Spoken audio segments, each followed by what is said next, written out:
Hyderabad police station ను Telangana CM Revanth ప్రారంభించారు. ఈ సందర్భంగా సీఎం రేవంత్ రెడ్డి మాట్లాడుతున్నారు. లైవ్ చూద్దాం. భారతదేశం యొక్క పరిపాలన ఎట్లా ఉండాలి, ప్రజలకు ప్రజాస్వామిక హక్కులనే కాకుండా ప్రాథమిక హక్కులను ఏ విధంగా అందించాలన్న ఆలోచనతోటి ఆనాటి నేషనల్ గవర్నమెంట్ రాజ్యాంగాన్ని పరిరక్షించడానికి, రాజ్యాంగాన్ని రాయడానికి డాక్టర్ బాబాసాహెబ్ అంబేద్కర్ గారి నేతృత్వంలో ఒక కమిటీని ఏర్పాటు చేసి భారత రాజ్యాంగాన్ని మనం రచించుకోవడం జరిగింది. ఆనాడు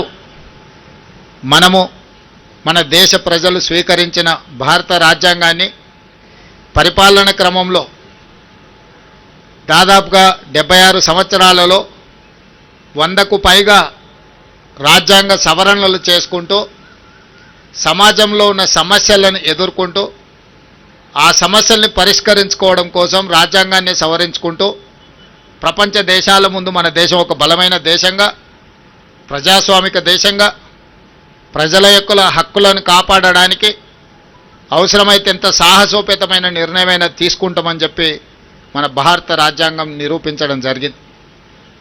మరి మనము రాజ్యాంగాన్ని సవరించుకొని ప్రజలకు ఒక మంచి పరిపాలన అందించాలని పారదర్శకమైన విధానాలతో ముందుకు వస్తున్నప్పుడు తెలంగాణ రాష్ట్రంలో మన పరిపాలనలో అవసరమైన మార్పులను తీసుకురావాల్సిన బాధ్యత పాలకులుగా మా మీద ఉన్నదని నేను భావించిన.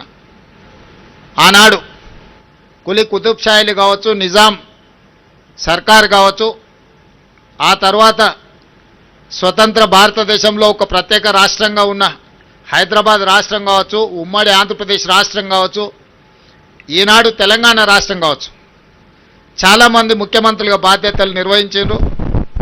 వాళ్ళందరూ కూడా వివిధ సందర్భాలలో రాష్ట్రానికి అవసరమైన చట్టాలను, శాసనాలను చేసుకుంటూ వచ్చారు. గ్రేటర్ హైదరాబాద్ మున్సిపల్ కార్పొరేషన్ నుంచి హైదరాబాద్ మెట్రో డెవలప్మెంట్ అథారిటీ వరకు రకరకాల సందర్భాలలో రకరకాల నిర్ణయాలను సవరించుకుంటూ ఈరోజు ఒక మంచి పరిపాలన అందించే స్థాయికి మనం ఎదిగినాం. అదేవిధంగా 1908లో ఆనాడు వచ్చిన వర్షాలు, వరదలు నిజాం సర్కార్ ప్రభుత్వాన్ని కదిలించి వేసింది. నిజాం కకావికలమైపోయిన హైదరాబాదు నగరాన్ని చూసి బోరున విలపించి ఈ వరదలను, ఈ మానవాళి యొక్క నాశనాన్ని నివారించాలి, నిలువరించాలి అని ఒక గొప్ప ఆలోచన చేసి 1908లో వచ్చిన వరదలో వేలాది మంది ప్రజలు, ఆనాటి హైదరాబాద్ రాష్ట్ర పౌరులు చనిపోతే నిజాం ఒక గొప్ప ఆలోచన చేసి మోక్షగుండం విశ్వేశ్వరయ్యను ప్రపంచంలోనే టెండర్లు పిలిచి ఈ వరదలను నియంత్రించడానికి, నిలువరించడానికి, హైదరాబాదు నగరాన్ని సుందరీకరించడానికి ఒక గొప్ప ఆలోచన చేసి వారు అడుగు ముందుకేశారు.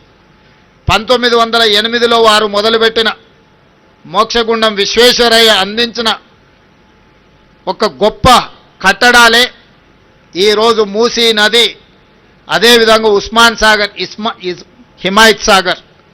ఎక్కడో వికారాబాదులో పుట్టే మూసీ నది, ఈసా నదులను, రంగారెడ్డి జిల్లా నుంచి వచ్చే ఈసా నదులను, ఈ నదులను ఒడిసి పట్టాలి, ఈ నీళ్లు వరదగా మారొద్దు, ఈ వరద ప్రజల ప్రాణాలు తీయొద్దన్న ఆలోచనతోటి ఆనాడు కోట్ల రూపాయలు ఖర్చు పెట్టి నిజాం ప్రభువులు నిర్మించిన ఉస్మాన్ సాగర్, హిమాయత్ సాగర్తో పాటు ఈరోజు మూసీ అని మనం చెప్పుకునే పురాణాపూల్ బ్రిడ్జ్ నుంచి మొదలు పెడితే ఈరోజు ఉస్మానియా హాస్పిటల్ కావచ్చు, హైకోర్టు కావచ్చు, ఉస్మానియా యూనివర్సిటీ కావచ్చు, ఇవాళ చెప్పుకుంటూ వెళ్తే హైదరాబాదు నగరంలో గొప్ప గొప్ప నిర్మాణాలు ఆనాడు నిజాం సర్కార్ ఒక గొప్ప పరిపాలనకు దర్పంగా మనకు నిర్మించి అందించడం జరిగింది. కులీ కుతుబ్ షాయిలో నిర్మించిన చార్మినార్ నుంచి మొదలు పెడితే ఈనాటి హైటెక్ సిటీ వరకు వివిధ సందర్భాలలో మన నగరాన్ని మనం పునరుద్ధరించుకుంటూ అభివృద్ధి చేసుకుంటూ ముందుకు వెళ్ళినాం. అయితే చరిత్రలో చాలాసార్లు ప్రజలు నగరానికి వలస వచ్చినా కొద్దిగా మన పూర్వీకులు మనకు సాంప్రదాయబద్ధంగా అందించిన ప్రాంతాలను వదిలేసి కొత్త కొత్త ప్రాంతాలను అభివృద్ధి చేసుకుంటూ వెళ్తున్నాం. ఓల్డ్ సిటీ అంటే మనకు సంబంధం లేదన్నట్టు, లేకపోతే పాత నగరం అంటే అదేదో వెనుకబడిన నగరంగా మనం ఆలోచన చేస్తూ కొత్తగా నగరాన్ని విస్తరించుకుంటూ ముందుకు వెళ్తున్నాం.